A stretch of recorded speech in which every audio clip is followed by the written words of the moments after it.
What up, everybody, and welcome back to the channel.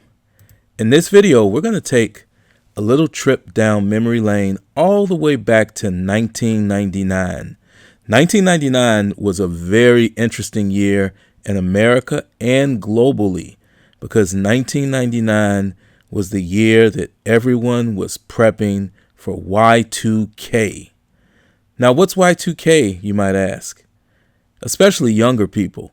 Well, Y2K was the fear of a bug, a giant bug. But no, not that kind of bug. More like a software bug. So Y2K was the fear that everything associated with technology and computers would just stop working on January 1st, midnight 2000.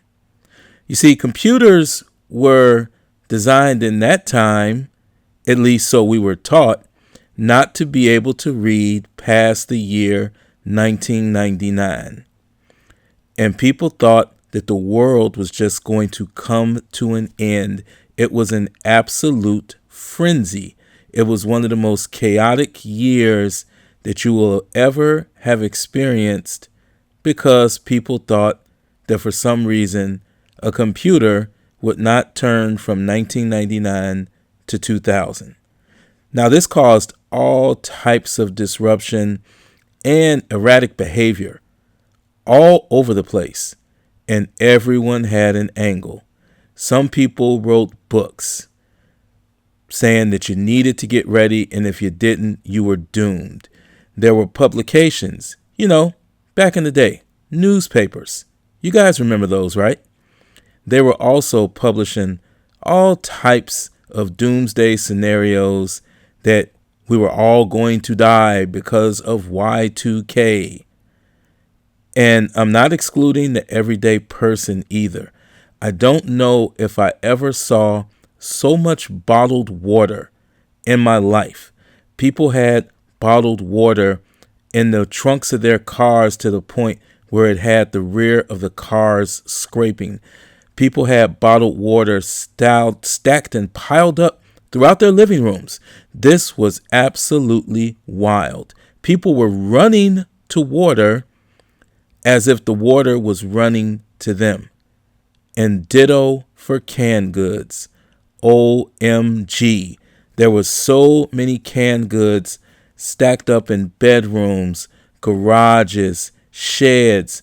People were really buying into this thing like it just was the inevitable end, and you wanted to have water and canned goods around so you'd be able to live a little bit longer after the inevitable end.